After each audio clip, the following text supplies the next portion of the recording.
3 récits terrifiants de la vérité, CE qui a accent aigu TE accent aigu découvert VA vous hanté à jamais, la nuit était tombée sur le quartier tranquille des Martins, le silence pesant était soudainement troublé par un bruit sourd qui résonnait à l'intérieur de leur maison.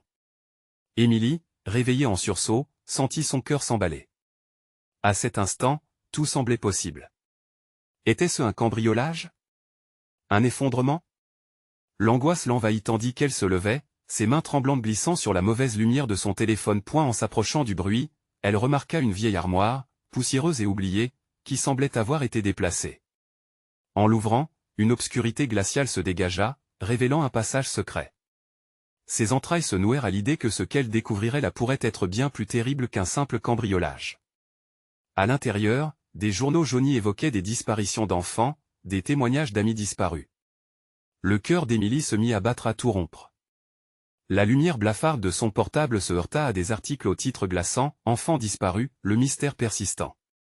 Les larmes aux yeux, elle se mit à frissonner. Juste à ce moment-là, elle tenta d'appeler Henri. Il était parti depuis quelques minutes pour une course à la supérette, mais une intuition sourde lui disait qu'il n'était peut-être pas vraiment en sécurité. L'angoisse grandit alors qu'elle observait à travers la fenêtre des silhouettes indistinctes qui s'agitaient près de leur seuil, comme si quelque chose de maléfique rôdait. Était-ce l'œuvre de Monsieur Dupont? L'homme dont le sourire réconfortant était devenu à présent un visage de peur? La profondeur de cette nuit se transforma en un jugement de son étrange voisin. Avant de continuer, je dois vous prévenir de quelque chose d'important qui se passe. YouTube a fait des changements dans le système et beaucoup de personnes perdent les notifications des chaînes qu'elles suivent. Si vous aimez le contenu, cliquez sur la cloche et marquez toutes les notifications pour ne pas rater les prochaines vidéos. Et si vous pouvez mettre un pouce en l'air, ça m'aide beaucoup avec la portée sérieusement, ça fait la différence. Ah, dites dans les commentaires d'où vous regardez. Je suis toujours curieuse de savoir qui est de l'autre côté de l'écran. Maintenant continuons, soudain, des rires étouffés s'élevèrent de l'extérieur. Émilie se figea, sa main sur le verrou. La tension emplit la pièce comme un brouillard glacial. Que se passait-il vraiment dans ce quartier jadis tranquille? Ses pensées se mélangeaient, et les ombres prenaient des formes grotesques sur les murs. Les souvenirs des moments paisibles avec Henri et les enfants à jouer dans le jardin lui apparurent comme des échos d'un temps révolu. L'aube pointait enfin à l'horizon, mais pour Émilie, les ténèbres demeuraient. Elle devait agir. Persuadée que quelque chose clochait avec Dupont, elle s'engagea à fuir avec ses enfants, mais ses pas la conduisirent à l'école abandonnée du coin. Cet endroit, autrefois rempli de rires des enfants, était maintenant un symbole de déchéance. Des murmures du passé résonnaient contre les murs fissurés.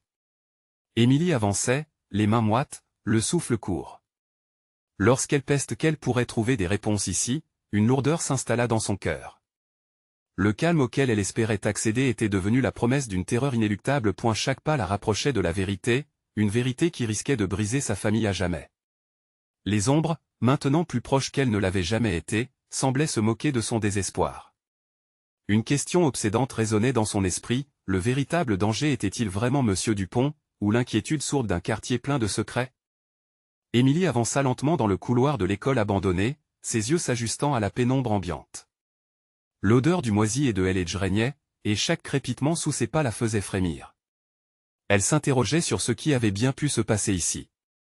Les murs peints de couleurs vives étaient maintenant décrépits et délavés, une métaphore affreuse du bonheur envolé. Chaque porte qu'elle croisait, chaque salle de classe qu'elle apercevait, semblait resserrer les taux de l'angoisse autour de sa poitrine.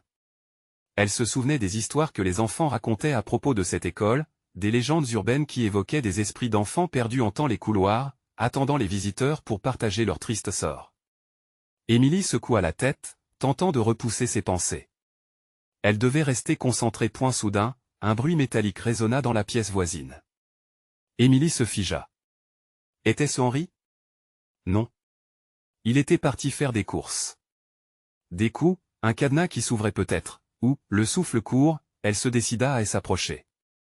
Elle plaqua son corps contre le mur, ses mains moites s'agrippant la hanche du couloir sombre alors qu'elle devinait une ombre mouvante au travers d'une fenêtre brisée.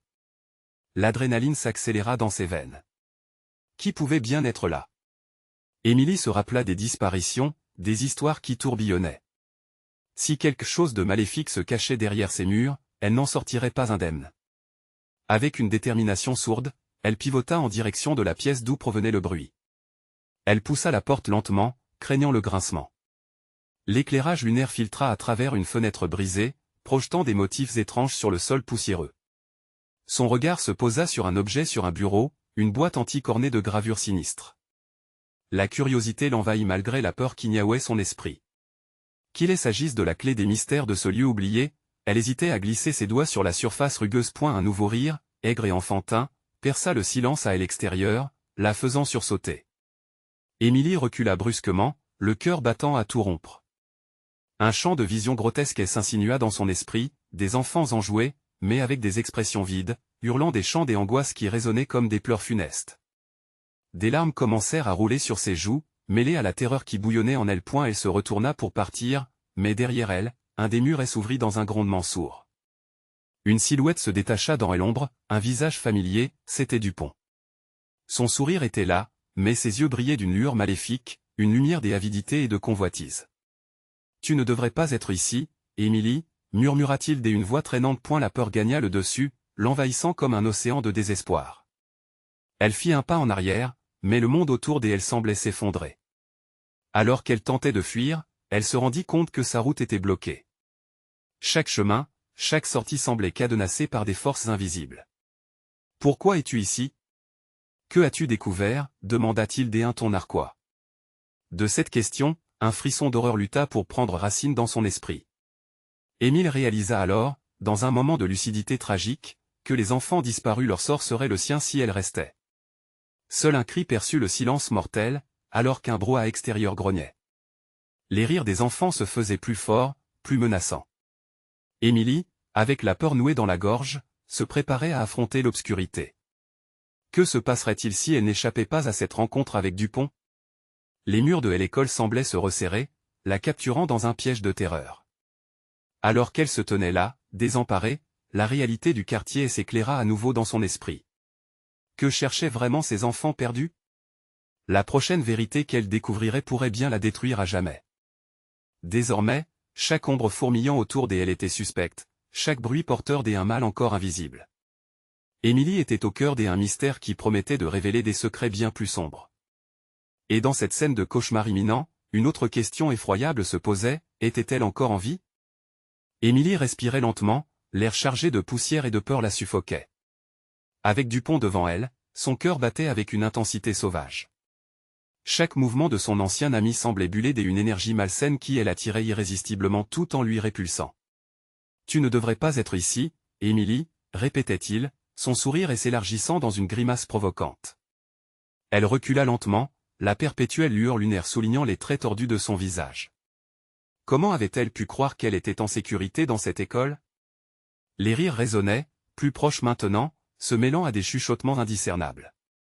Émilie les distinguait à peine, mais il semblait qu'ils appelaient son nom, une mélodie envoûtante qui lui donnait des frissons. Elle ferma les yeux un instant, essayant de se concentrer sur la réalité, sur l'urgence de fuir. « Tu sais, Émilie, j'ai attendu longtemps » murmura Dupont, sa voix glissant comme du poison. « Les enfants ont besoin d'un guide. Un mentor.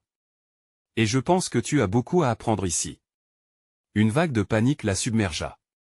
Elle avait toujours admiré Dupont, il avait été une figure paternelle pour elle, mais maintenant, il était l'incarnation même de l'angoisse. Ses yeux, autrefois amicaux, brillaient d'une malice ignoble. Le visage qu'elle connaissait était devenu un masque des horreurs. Émilie scruta la pièce, cherchant une issue, mais chaque mur semblait respirer dans un mouvement pesant, comme un titan prêt à l'engloutir. Le bureau derrière elle, la boîte antique, l'observait d'un air moqueur. Était-ce là qu'elle devait aller ? « Tu veux une vérité, Émilie ? » Continue Dupont, s'avançant d'un pas. Ces murs ont absorbé bien des secrets. Et toi, tu es l'une de leurs proies. Elle secoua la tête, la terreur nouant sa gorge. Les souvenirs des disparitions des enfants remontaient à la surface, la poussant dans un abîme d'angoisse. Ils ont besoin de toi. Tu dois les aider. La voix de Dupont s'élevait, presque mélodieuse maintenant, troublant son esprit comme une berceuse maléfique. Émilie se surprit à penser au visage des enfants qu'elle avait connus, ceux dont les rires résonnaient dans les corridors avant que l'école ne soit abandonnée. Elle pouvait sentir leur désespoir vibrant autour d'elle, elle appelle des âmes perdues emplissant l'air. Était-elle vraiment leur solution, ou la prochaine victime ? Elle roula des yeux, se ressaisissant. Avec un élan de courage, elle prit une grande inspiration. Je ne suis pas ici pour ça. Je veux sortir d'ici. Une explosion de rire éclata, brisant le silence comme du verre. Dupont jeta la tête en arrière, reconnaissant sa faiblesse, alimentant ainsi son côté maléfique. Sortir? Émilie, il n'y a pas de sortie. Son ton était devenu caverneux, résonnant dans les entrailles de l'école. Les ombres dans le couloir dansaient autour d'eux, et Émilie se sentit prise au piège dans un labyrinthe des horreurs invisibles. Les portes, les fenêtres, tout était scellé, lui arrachant tout espoir d'évasion. Elle était emprisonnée dans un jeu plus vaste, un appel à l'aventure qu'elle n'avait jamais voulu. « Que as-tu fait de ces enfants » hurla-t-elle, son cri s'échappant comme une flèche dans l'obscurité. Une lueur sombre dans les yeux de Dupont et un ricanement léger lui confirmèrent qu'elle avait touché une corde sensible.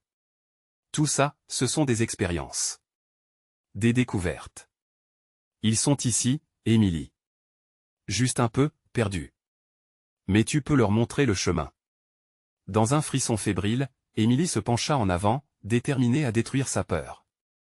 Je ne ferai jamais ça. Jamais. Les murs vibrèrent à nouveau, comme une réponse à son refus. Un souffle glacial parcourut la pièce. Soudain, des cris d'enfants surgirent de tous côtés, un cri désespéré qui faisait vibrer les cris de Dupont avec une rage indicible. Émilie se retira en arrière, le souffle coupé. « Émilie, rejoins-nous » chantaient les voix des enfants enroulés dans un écho lancinant. Et oh! Moment où elle était sur le point de se rendre, une figure fébrile apparut dans la pénombre, une silhouette familière dont elle avait presque oublié le visage. Alors qu'elle s'approchait de cette ombre, une nouvelle vérité menaçait de se révéler, poussant son cœur à battre plus vite. Qui était vraiment cette personne, et quel rôle jouait-elle dans le destin horrible qui elle attendait tous ici? Les secrets n'étaient pas terminés. Émilie plissa les yeux, tentant de discerner cette silhouette éthérée qui s'approchait d'elle. Les voix des enfants, bien qu'éloignées, semblaient s'immiscer dans son esprit, insistant pour qu'elle écoute. L'ombre devint plus claire, révélant les traits d'un visage qu'elle connaissait trop bien. C'était Léo, son petit frère. La dernière fois qu'elle l'avait vu, il jouait dans le jardin, insouciant et joyeux, avant que l'école ne ferme ses portes. « Léo » cria-t-elle, l'espoir embrasant son cœur. Mais alors, en un instant, le bonheur fut remplacé par la terreur. Ses yeux reflétaient un vide insondable, comme s'il n'était plus vraiment lui-même. « Émilie, viens » murmura-t-il, sa voix déformée par une résonance lugubre. « Je t'ai cherché partout. Tu es ici, n'est-ce pas? Pour nous aider. » Elle secoua la tête, le dégoût et la confusion se mélangeant dans sa poitrine. « Non, Léo. Je ne peux pas, ils ne veulent pas que tu sortes, que nous sortions. » Dupont, toujours là, ne pouvait s'empêcher de sourire, comme le chat qui a eu le bonbon. « Regarde comme il est heureux ici, Émilie. Ils sont tous bien, vraiment. Tu as juste besoin de comprendre que c'est ici que nous appartenons. » Les lumières clignotèrent alors dans la salle, plongeant Émilie dans une obscurité oppressante. Les cris des enfants devenaient à nouveau des supplications. « Émilie. Sauve-nous. » Elle sentit quelque chose de froid et humide s'enrouler autour de ses chevilles, la tirant vers le sol. « Léo, aide-moi » hurla-t-elle, mais son frère ne bougeait plus, le regard vide tourné vers elle. Dupont avançait lentement, un mouvement hypnotique qui semblait contrôler la pièce, dessinant des ombres qui allaient et venaient, comme s'il jouait avec la lumière elle-même. « Émilie, fais un choix » dit Dupont, sa voix sadiquement douce. « Reste ici avec eux, ou fuis et abandonne-les à leur sort. Choisis. » Le sol vibrait sous ses pieds, l'angoisse montant en elle comme un tsunami. Que faire? Se battre pour aider ses âmes perdues ou fuir et espérer échapper à cette prison. La figure de son frère, même si elle lui brisait le cœur, était un rappel de tout ce qu'elle avait perdu. Un frisson de désespoir l'envahit. « Je refuse de te laisser gagner, Dupont. » Elle se pencha en avant, cherchant à soulever le poids des liens invisibles qui la retenaient. Les murs elles-mêmes semblaient protester, chuchotant des mots à peine audibles qui se mêlaient aux sanglots des enfants. Les visages des autres enfants s'éclairèrent dans les ombres, des regards implorants, des cris muets. Émilie ne pouvait pas abandonner Léo. Sa main trembla dans l'obscurité, prête à briser la connexion que Dupont cherchait à établir. Du coin de l'œil, elle remarqua la boîte antique, à la gloire d'une promesse oubliée. Il devait y avoir un moyen de sauver Léo, un moyen de libérer ses âmes. Une pensée brûlante s'insinua dans son esprit, si cette boîte contenait des secrets, elle pourrait potentiellement détruire ce qu'était devenu Dupont, Mais à quel prix? Qu'est-ce que tu attends, Émilie? Progressivement, la voix de Dupont devenait plus gutturale, un mélange d'impatience et de menace. Ne fais pas d'idiotie. Cours ou reste. Émilie se tenait sur le fil du rasoir, oscillant entre le courage et la peur. La promesse de danger imminent menaçait de l'engloutir. L'obsession de Dupont prenait une allure grotesque, puisant son énergie dans le désespoir des enfants. Léo! Cria-t-elle à nouveau, l'angoisse ravageant son cœur. Et alors qu'elle se contenait, tout à coup, elle sut ce qu'elle devait faire mais alors que son esprit se concentrait sur la décision, un cri perça l'air, la faisant sursauter. Elle se retourna pour voir les autres enfants se rapprocher d'elle, une marée sombre de désespoir. Leur voix devenue tumultueuse, mélange agonie et espoir. « Aide-nous, Émilie !» Alors qu'elle s'apprêtait à faire un pas en avant, une ombre surgit derrière elle. Une main glaciale se posa sur son épaule, lui faisant repenser à toutes les choses qu'elle aimerait fuir. « Tu as fait ton choix, Émilie. Maintenant, il est trop tard. » Ce qu'elle n'avait pas prévu, c'était que son choix la plongerait encore plus profondément dans l'horreur. Que allait-elle découvrir sur sa détermination et sur ce qui était réellement arrivé à ses enfants? Les ténèbres seraient-elles vraiment triomphantes cette fois-ci? L'inconnu se rapprochait. Émilie sentit la main glaciale sur son épaule se resserrer comme un étau. Un frisson glacé parcourut son échine alors qu'elle se retourna lentement, le cœur battant la chamade. Dupont était là, son sourire diabolique illuminé par une lueur étrange, mais derrière lui, elle aperçut les visages déformés des enfants, leur détresse palpable dans l'air épais. « C'est fini, Émilie. » Sa voix résonnait comme un écho dans une grotte déserte. Les murs de la salle semblaient vibrer, comme si la maison elle-même voulait la mettre en garde. Elle était prise au piège. En un instant, la boîte antique, bien que fascinante, lui apparut comme une trappe vers les ténèbres, attendant de s'ouvrir et de libérer son contenu maudit. L'eau stagnante sous ses pieds scintillait d'une lumière à la fois hypnotique et terrible. « Abandonne ce que tu penses savoir, ce n'est pas toi qui décides ici, » murmura Dupont, s'approchant un peu plus, enveloppant Émilie de son souffle putride.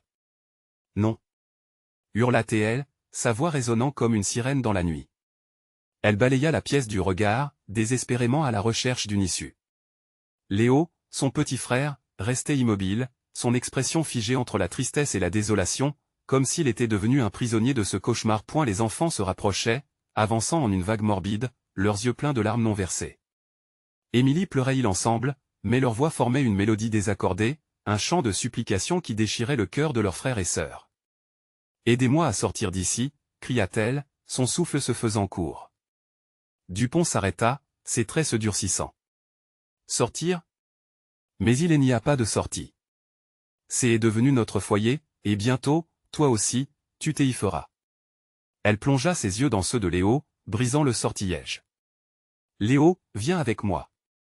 Nous devons nous battre. » Ces mots étaient une promesse, une ode à l'espoir désespéré qu'il lui restait mais son frère ne bougeait pas. Son regard se voila dès une sombre fatalité. « Émilie, je suis déjà perdu. » Sa voix était un murmure, et avec chaque ton, quelque chose de lui semblait s'effacer. Et la boîte antique scintillait dans l'ombre, une lueur qui attirait son regard de plus en plus. Émilie se concentra sur cet artefact, réalisant qu'il renfermait peut-être les réponses mais aussi les risques ultimes. Une pulsion lui ordonnait de l'ouvrir, de plonger dans l'inconnu, mais une autre partie d'elle la freinait, la prévenant du danger qui l'attendait à l'intérieur. « Émilie !» L'appel de Dupont était soudain bien plus acerbe, son impatience palpable.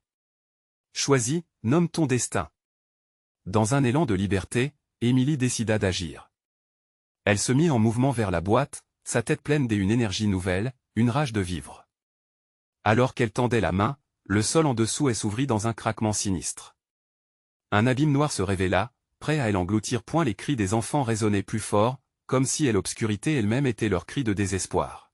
« Émilie, non !» hurla Léo, mais déjà, elle tombait alors qu'elle se précipitait dans l'inconnu, une lumière l'entoura brièvement. Elle sentit une présence, quelque chose qui l'étreignait, quelque chose d'authentiquement ancien et malveillant. Le monde autour d'elle se distordait, les cris des enfants se transformaient en un murmure collectif, rempli de chuchotements secrets que seuls ceux qui avaient touché à l'obscurité pouvaient comprendre. « Qu'est-ce que je vais découvrir ?» pensa-t-elle, alors que le noir l'avala doucement. Tout à coup, l'obscurité se dissipa. Émilie trouva son souffle, les yeux écarquillés par la révélation. Elle n'était pas seule. Autour d'elle, le véritable visage de Dupont se déformait, sa malice s'avançait, et Émilie comprit que ce qu'elle allait découvrir dépasserait tout ce qu'elle pouvait imaginer. La vérité était là, au seuil des ténèbres, mais l'horreur elle attendait. Quel serait le prix de cette connaissance? Les ombres murmuraient encore, leur promesse se mêlant au chagrin. Émilie se redressa brutalement, le souffle court, son cœur tambourinant dans sa poitrine. Elle se trouvait au centre d'une pièce que l'obscurité semblait vouloir engloutir. Les murs, couverts de ronces et de toiles d'araignées, s'élevaient comme des ombres menaçantes au-dessus d'elle. Dupont avait disparu, mais la pression qui pesait sur elle était encore là, palpable, suffocante. « Où suis-je » murmura-t-elle, se relevant lentement, comme si chaque mouvement exigeait un effort surhumain. La lumière dans la pièce, bien que faiblissante, semblait être attirée par un objet au centre, la boîte antique. Ses mains tremblantes se dirigèrent vers elle, comme si leur propre volonté voulait savoir ce qu'elle contenait. À mesure qu'elle s'en approchait, un parfum de terre humide et de vieux livres s'élevait, troublant son esprit. Elle se pencha en avant, les yeux rivés sur des inscriptions étranges gravées sur le bois. Ça ne peut pas être, pensa-t-elle, la terreur s'insinuant dans son esprit. Elle se souvenait des histoires que sa mère lui racontait à propos de ce qui arrivait lorsque l'on jouait avec des forces qu'on ne pouvait pas comprendre. Soudain, un bruit de chuchotement s'éleva autour d'elle, des voix de ceux qui étaient perdus, qui appelaient à l'aide. Les enfants, avec leurs visages déformés par la souffrance, se débattaient dans son esprit comme des spectres désespérés. « Émilie, aide-nous » criaient leurs voix, mais l'écho des mots était déformé, comme s'ils étaient noyés dans l'eau. « Non, je ne peux pas. » Elle recula d'un pas, la peur de ce qu'elle pourrait découvrir s'intensifiant. Chaque murmure semblait venir de cette maison, de ce lieu chargé d'une énergie obscure, comme si le bâtiment lui-même se nourrissait de leur désespoir. Ses yeux se rivèrent sur la boîte, l'instance attirante, presque hypnotique. Mais quelque chose dans son fond lui faisait dire qu'ouvrir cette boîte serait un acte irréversible. Alors qu'elle hésitait, le sol vibra une nouvelle fois, un tremblement qui secoua toute la pièce. Émilie sentit la panique l'envahir. Elle se plongea dans un regard désespéré autour d'elle, ne trouvant ni Léo, ni l'échappatoire qu'elle espérait.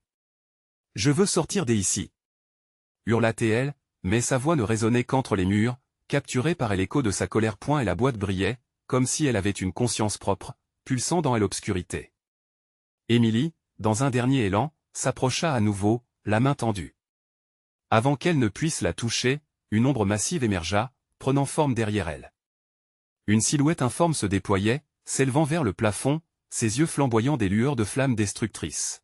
« En es-tu vraiment prête, Émilie » Une voix profonde, sinistre, s'éleva, résonnant dans son crâne comme des coups de tonnerre. C'était Dupont, mais il n'avait plus son apparence humaine, seulement un vide désolant rempli de colère et de désespoir. Dans une fraction de seconde, la boîte s'ouvrit avec un grincement épouvantable, une lumière blafarde jaillissant vers elle. Émilie sentit une force la tirer vers l'intérieur, dépouillant son corps de toutes ses protections. Elle se débattit, mais c'était comme lutter contre le courant d'une rivière déchaînée. « Émilie, accepte ton destin » hurlait Dupont, tandis que les ombres se rapprochaient dangereusement. Alors qu'elle était engloutie, une pensée brillante éclaira son esprit. Et si ces enfants, ces âmes en détresse, avaient une façon de se libérer? Un plan ne serait pas juste une solution, mais une échappatoire, un moyen de renverser la situation. Elle sut alors qu'il lui restait un ultime choix à faire, mais serait-elle capable de le mener à bien avant que l'obscurité ne l'emporte?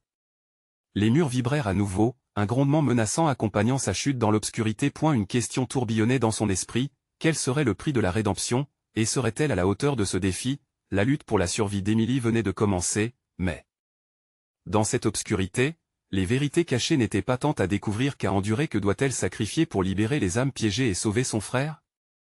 L'obscurité l'enveloppa avec une froideur mordante, une étreinte suffocante. Émilie, perdue entre le présent et l'oubli, se sentait déchirée. La lumière de la boîte illuminait faiblement son visage, projetant des ombres grotesques sur les murs. Elle ne pouvait plus reculer. Ses pieds étaient comme figés, ancrés à la terreur qu'elle ressentait. Avec un dernier élan de courage, elle plongea les mains dans la boîte. Ce qu'elle toucha était à la fois glacial et vibrant de vie. Des objets anciens, des jouets en bois, des lettres jaunies, des souvenirs oubliés. Chaque artefact semblait lui murmurer des secrets, des cris lointains d'enfants disparus. Mais au fond de la boîte, une vision faiblissante émergea, une lueur argentée, pulsant comme un cœur. Émilie s'inclina plus près, hypnotisée. Les chuchotements des enfants se mêlaient à une mélodie lugubre, un chant qui lui était étrangement familier. Elle ferma les yeux, écoutant, cherchant à se concentrer. Soudain, des images s'imposèrent à son esprit. Des enfants dansaient dans des champs de fleurs, le rire léger comme une caresse. Ses souvenirs d'enfance revenaient, mélangés à cette vision troublante. « Émilie, peux-tu nous aider ?» La voix d'un enfant résonna, claire et désespérée. Elle rouvrit les yeux, et l'ombre de Dupont, fusionnant avec l'obscurité, la fixait d'un regard perçant. Tout ça est un piège, pensa sa conscience, tandis que l'ombre s'approchait, formant une entrave autour d'elle. Le sol vibra alors qu'une fissure s'ouvrait sous ses pieds. Des bras effrayants, noirs comme l'ébène, s'enroulaient déjà autour de ses chevilles. Émilie, dans un accès de panique, se souvint de la promesse qu'elle s'était faite en entrant dans cette maison, elle sortirait, coûte que coûte. « Je ne reculerai pas, pas maintenant. » Se força-t-elle à penser point, elle écarquilla les yeux et plongea à nouveau dans la boîte, l'angoisse pullulant dans son cœur. Tout à coup, une inscription en lettres dorées apparut, la rendant aveugle de peur. « Sacrifie ce que tu chéris le plus. » Émilie se figea. Cette boîte, ce lieu, tout cela exigeait un prix. Léo, murmura-t-elle, luttant contre les larmes. Son frère, son unique famille. Elle se mit à trembler, consciente que lui sacrifier ne serait pas seulement une perte, mais une déchirure. L'ombre de Dupont s'éleva, se gonflant de pouvoir, son sourire était un rictus. Émilie sentit son cœur se serrer. Et s'il est déjà trop tard? Enseignant à l'idée qu'elle pourrait ne jamais revoir Léo. Elle scruta autour d'elle, frémissante. Les enfants, ces âmes perdues, l'entouraient déjà, leurs visages empreints de désespoir. Ce n'était pas seulement son frère, mais des vies entières qu'elle pouvait perdre. « Émilie, choisis !» ordonna Dupont, sa voix frappant comme un coup de fouet. Son esprit tourbillonnait. Combien de voix avaient besoin d'aide? Combien souffraient comme elle? Elle savait qu'elle devait agir. Si je libère leurs âmes. Peut-être que soudain, la lumière de la boîte s'intensifia et, dans un dernier éclat, elle ferma les yeux. Vision et souvenirs se mêlèrent en un tableau chaotique. Émilie, dans un acte désespéré, chuchota « Je fais ce choix ».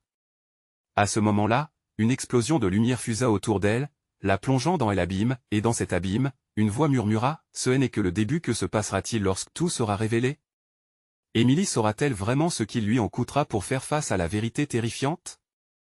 L'éclat de lumière l'enveloppa, la plongeant dans un tourbillon d'images et de souvenirs. Émilie sentit son corps se dérober sous elle, ses sens débordant d'une confusion insupportable. Des cris, des rires, des larmes, un mélange de bonheur et de douleur tiraillaient son esprit. Elle se mit à tanguer, perdue dans cet océan agité de souvenirs flous. Une ombre s'éclaircit alors à travers le tumulte, celle de Léo. Son visage était inquiet, ses yeux cherchaient quelque chose derrière elle. Émilie tendit une main vers lui, mais à chaque mouvement, il semblait s'éloigner davantage, comme un mirage insaisissable. « Léo !» hurla-t-elle, mais seule une brise froide répondit, apportant avec elle le parfum âcre du danger. Soudain, elle comprit que le chant qui l'entourait se transformait en une symphonie de désespoir. Les voix des enfants, jadis empreintes des insouciances, devenaient des suppliques stridentes. Les bras noirs qui elle avait précédemment enserrés se relâchèrent un instant, mais bientôt ils revinrent, plus nombreux et plus voraces. Émilie se débattait désespérément, sa respiration devenant plus rapide alors qu'elle s'agrippait à la boîte, la lumière toujours pulsante à l'intérieur. « Sacrifie ce que tu chéris le plus », la phrase tournait en boucle dans son esprit. Dupont était là, omniprésent, comme une marionnette en quête de douleur. « Tu sais ce qu'il te reste à faire, Émilie, achève-le avant que tout ne soit trop tard. » Chaque syllabe était un coup de poing, chaque regard une menace. Les ombres autour d'elle semblaient vibrer d'impatience, prêtes à avaler son cœur. Émilie, tremblante, tenta de se remémorer les visages des enfants, leur rire joyeux. C'étaient ces souvenirs précieux qui l'ancraient à la vie. Mais maintenant, que adviendrait-il d'eux si elle ne parvenait pas à faire ce choix? Elle ferma les yeux un instant, essayant de rassembler ses pensées. « Je peux les sauver !» s'exclama-t-elle, une résolution grandissant en elle. « Mais à quel prix ?» Dupont riait, un son perdu dans un écho sinistre. « Elle n'aie pas peur, mon enfant, tout le monde fait des choix. Mais il faut payer. » Elle leva les yeux vers la boîte, la lumière devenait une lueur diffuse, à la fois chaude et glaciale. Une idée, aussi terrible que irrésistible, germa dans son esprit. Et si elle ne choisissait pas un sacrifice, mais en proposer plusieurs? Les mains tremblantes, elle prit une profonde inspiration. Je sacrifie, murmura-t-elle. Mais sa voix se brisa. Ses pensées passaient d'un enfant à l'autre, des âmes perdues dans l'oubli. Émilie frissonna. Je n'ai pas ce droit. Un éclair l'aveugla alors, et dans cette illumination effrayante, elle vit les visages des enfants captifs, regardant avec espoir, mais aussi avec une profonde tristesse. Elle savait qu'elle ne pouvait se contenter d'eux. L'écho de leurs pleurs lui donnait la force de choisir. Elle cria alors, « Je sacrifie ma peur. » Au même instant, tout sembla s'arrêter. Les bras noirs qui l'entouraient se figèrent, comme pétrifiés par son acte de défi. La lumière de la boîte éclata, jaillissant tel un arc-en-ciel, inondant la pièce de chaleur et de promesses. Ce n'est pas suffisant, la voix de Dupont était désabusée. Mais quelque chose changea. Les ombres, hésitantes, se dissipaient lentement. Les enfants rirent à nouveau, leur mélodie se transformant, devenant une danse de joie plutôt que de pleurs. Émilie détela son cœur de l'angoisse, mais savait que la bataille ne faisait que commencer. La boîte pulsait encore, à la recherche d'un dernier choix à faire. Alors que l'éclat de la lumière s'atténuait, elle se demanda, quel autre sacrifice serait nécessaire pour mettre fin à cette obscurité terrifiante. Le calme qui s'installait était trompeur. Quelque part dans l'écho de l'infini, un murmure approchait, effrayant et intrigant. Émilie devait maintenant comprendre de quelle manière bouturer son acte héroïque. Que se passerait-il encore si la lumière disparaissait complètement? Et surtout, que reverrait-elle en ouvrant à nouveau la boîte? Émilie se tenait là, tremblante, alors que la lumière de la boîte dansait autour d'elle comme un feu follet. Les rires des enfants résonnaient même dans son cœur, mais alors qu'elle observait la pièce, elle comprit que quelque chose clochait encore.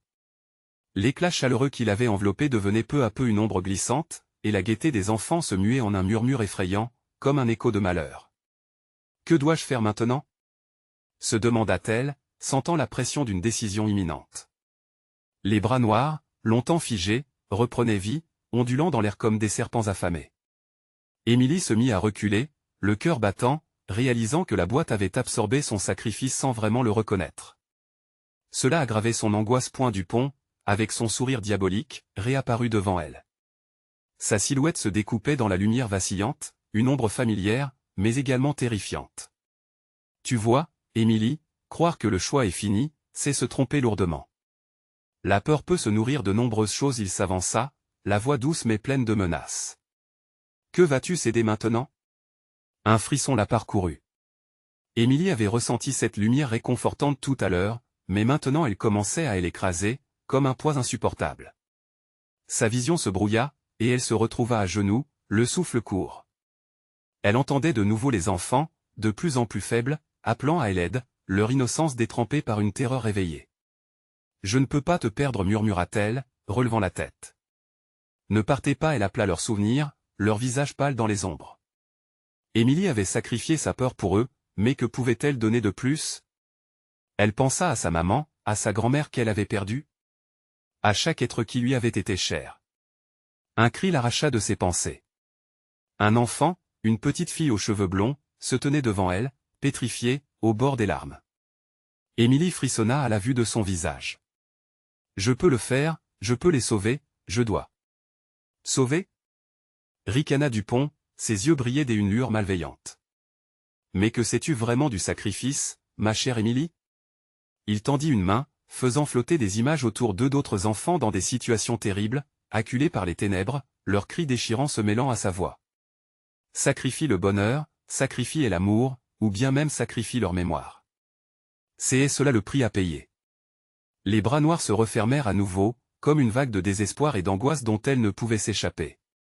La boîte, pulsante, semblait attendre, vibrante de promesses lourdes de conséquences. Émilie ferma les yeux, luttant contre le désespoir qui s'insinuait dans son esprit. Elle pouvait choisir ce qui lui était cher à sacrifier, mais cela blesserait ceux qu'elle aimait. Puis une pensée apparut, brutale mais claire, un cri intérieur, non. Je ne sacrifierai rien de cela. Elle leva les yeux vers les ombres, déterminée. Elle prendrait un autre chemin. Je sacrifie ma mémoire. Hurla-t-elle dans un souffle, sa voix perçant le voile de terreur. Soudain, la boîte émit une lumière éblouissante et les ombres reculèrent. Les rires des enfants se répercutèrent, impurs et discordants. La lumière devint une tempête aveuglante, noyant toute réalité. Émilie comprit alors qu'elle jouait aux limites de sa propre existence. Elle oubliait tout, les plaisirs, les peines, mais, en perdant cela, sauverait-elle réellement les enfants? Alors que la lumière tourbillonnait, elle se demanda, quel prix avait-elle encore à payer pour cette décision désespérée? Tout se brouillait autour d'elle, et dans ce chaos, une vérité affreuse émergea. La boîte était bien plus que ce qu'elle semblait. Réalisant cela, un frisson d'effroi parcourt son échine. Que découvrirait-elle, une fois la lumière éteinte? L'inconnu s'annonçait, terrifiant et intrigant. La boîte battait encore et encore, comme un cœur angoissé prêt à révéler son terrible secret. Émilie se tenait là, prise dans un labyrinthe de choix mortels. Que adviendrait-il d'elle lorsque le silence s'installerait? Émilie ouvrit les yeux, le souffle court, le cœur battant à tout rompre. Elle était de retour dans l'école, mais quelque chose avait changé.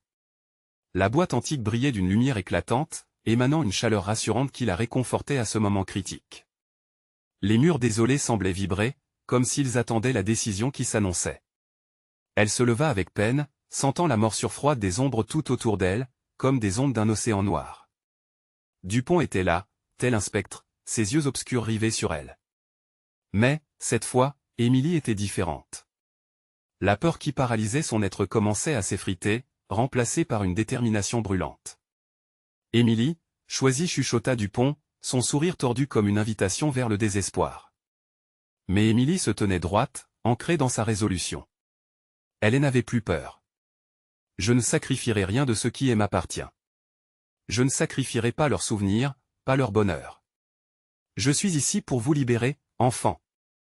Elle éleva la voix, chaque mot résonnant comme un mantra, une promesse.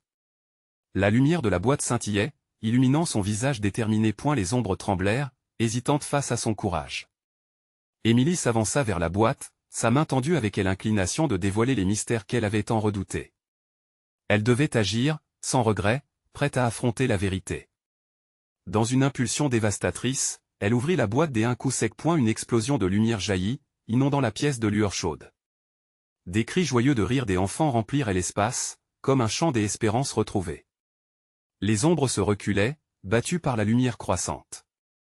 Émilie se fendit dans ce balai rayonnant, ressentant enfin l'espoir dans chacune de ses cellules. Elle visualisa Léo, puis tous les enfants disparus.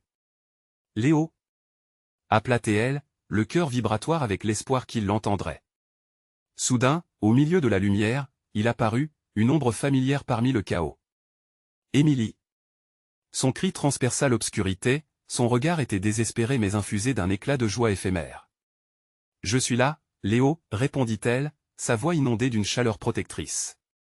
Un élan de tendresse remonta le flot de son cœur. Elle savait maintenant qu'un lien indélébile les unissait, une force qui pourrait briser les chaînes de l'obscurité. Les enfants, plusieurs silhouettes simples au visage illuminé par la lumière, se rapprochaient. Émilie, aide-nous à sortir. Imploraient-ils ensemble, leur voix envoûtant l'espace avec une mélodie d'innocence retrouvée. La boîte, semblant vibrer d'une énergie nouvelle, pulsa dans ses mains, comme si elle attendait l'appel du salut. Émilie sentit une chaleur douce émaner de l'éclat, un souhait partagé pour se libérer tous ensemble. Repliqua de force, elle s'écria, tout le monde, tenez ma main. Les enfants firent un pas en avant, unissant leurs mains dans un cercle lumineux, comme un cœur enivrant d'espoir. Émilie se mit au centre, et avec une détermination sans faille, elle se concentra sur l'énergie envoyée. Nous voulons être libres. Cria Émilie, sa voix portante, et ensemble ils se mirent à chanter, comme si leurs âmes se soulevaient d'un même élan. Et la lumière scintillante enveloppa le groupe dans une chaleur accueillante, et enfin, les ombres reculèrent, se désagrégeant dans l'air tel un mauvais rêve dissous. Dupont, dans son apparence maléfique, hurla dans une tempête de rage, mais déjà ses cris s'estompaient dans la luminosité resplendissante. Les enfants esclaves des ténèbres ne se contentaient plus de gémir. La lumière fulgurante fusait autour d'eux, intégrant leurs âmes désespérées dans une danse de liberté. Émilie sentait le poids des ombres s'alléger dans l'air, la pression de leur peur transformant en vibration de joie et d'espoir. Puis, tout à coup, les murs se mirent à vibrer encore plus fort, se fissurant et s'effondrant, laissant la place à une brume ensorcelante de nouveaux horizons. Ce fut comme un souffle de soulagement. Émilie était pleine de courage, entourée de rire, d'innocence retrouvée et, finalement, dans la lumière, elle put voir Léo, son petit frère, qui lui souriait comme au jour de leur jeu des enfants. Ensemble, Ils se frayèrent un chemin à travers la sortie illuminée qui émergeait devant eux. « Nous sommes enfin libres !» murmura Émilie, son cœur rempli de joie et de soulagement. Mais alors que l'obscurité se dissipait derrière eux, une voix s'éleva, plus douce mais tout aussi menaçante. « N'oubliez jamais !» Émilie sut que le combat était enfin terminé. La lutte contre les ténèbres avait résonné plus fortement que jamais, mais le souvenir de ce qu'ils avaient traversé serait gravé dans leurs esprits à jamais. Elle tiendrait cet épisode dans son cœur pour rappeler aux générations futures la force de l'amour, de la famille, et de la lumière qui, peu importe à quel point obscure peut être la nuit, un jour apparaîtra. Avec l'espoir chevillé au corps, elle sortit de l'école, main dans la main avec Léo, prêt à affronter le monde lumineux qui les attendait. Ne laissez pas cette histoire vous hanter en silence. S'abonner immédiatement à la chaîne pour ne pas manquer les prochaines histoires exclusives d'horreur. Mettre un like maintenant pour nourrir l'algorithme, ça aide énormément. N'hésitez pas à commenter vos réactions et théories sur cette fin. Partagez instantanément cette vidéo avec au moins 5 amis qui doivent voir cette conclusion. C'est le moment de montrer votre soutien. Ne laissez pas l'ombre dévorer l'espoir.